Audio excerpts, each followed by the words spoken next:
ஆண்டவரும் ரட்சகருமாகிய இயேசு கிறிஸ்துவின் நாமத்தினாலே உங்களை வாழ்த்துகிறேன். கர்த்தர் ஆசீர்வதிப்பாராக. எனக்கு அருமையானவர்களே, மீகா எழுதின புத்தகத்திலிருந்து ஒரு சில வசனங்களை தியானிக்கலாம்.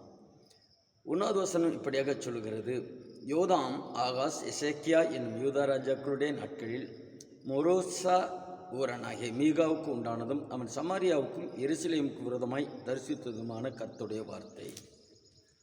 இந்த சமாரியா எருசலேமுக்கு விரோதமாக தரிசித்த வார்த்தை என்னவென்றால், சமாரியா என்பது கர்த்தரை அறியாத ஜனங்களும், எருசலேம் என்பது கர்த்தரை அறிந்த தொழுது கொள்ளுகிற ஜனங்களும். இவர்களுக்காக கர்த்தர் மீகா வழியாக தரிசனத்தை கொடுத்து பேசுகிறார். இதிலே இவர்கள் செய்த காரியங்கள், அக்கிரமங்களுக்காக அவர்கள் எப்படிப்பட்ட ஜீவிதம் இருக்கும் என்று வரிசையாக வாசிக்கும் பொழுது தெரியும்.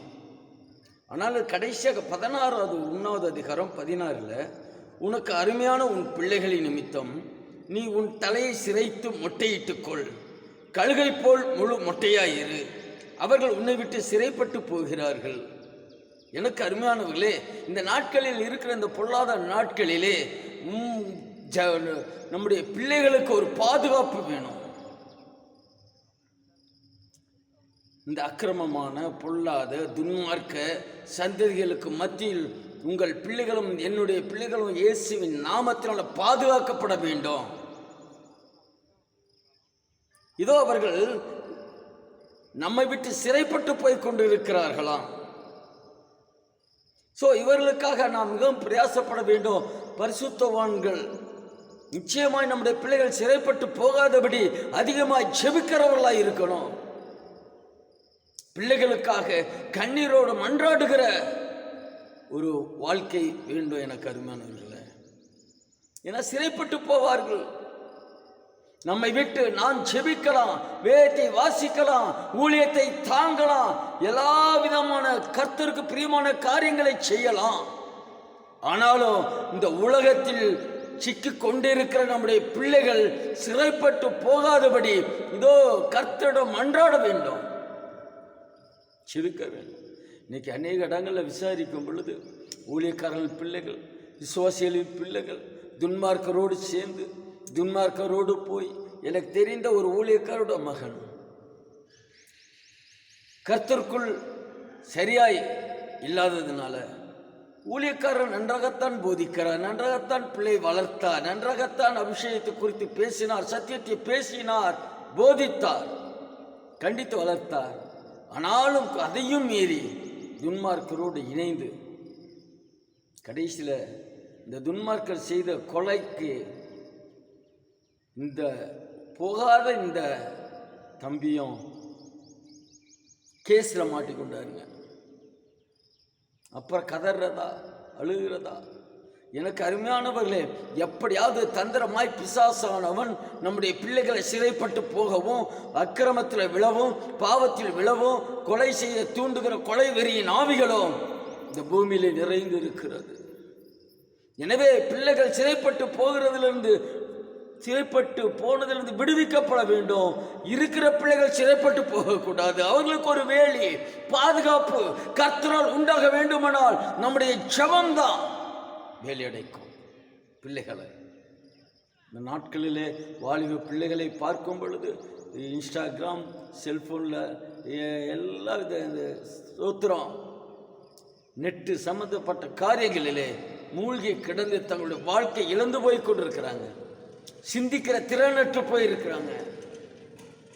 எனக்கு அருமையானவர்கள், இனியும் நாட்கள் இல்லை. இதோ ஜனங்கள், உனக்கு அருமையான உன் பிள்ளைகளின் நிமித்தம் நீ உன் தலையை சிரைத்து மொட்டையிட்டுக்கொள்,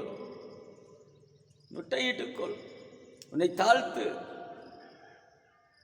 உனக்கு அலங்காரமாய் இருக்கிற முடியை முட்டை போட்டுக்கொள், உன் அலங்காரத்தை விட்டு இதோ கர்த்தருக்கு முன்பாக தாழ்மைப்படு.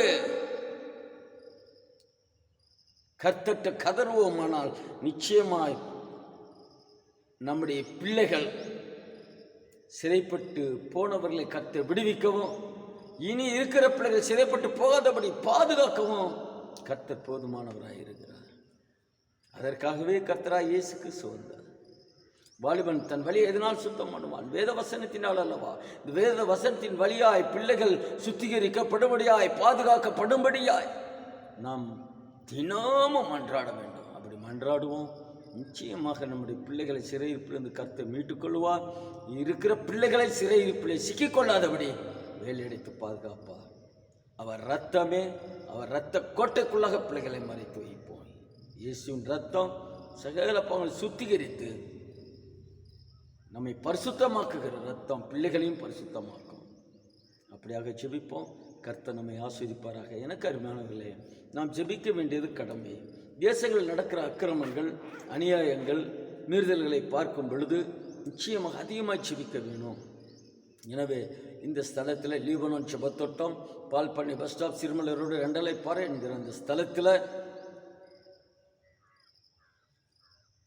2ஆம் தேதி முதல் வெள்ளிக்கிழமை, ஒவ்வொரு முதல் வெள்ளிக்கிழமை இரவு ஜெபம்.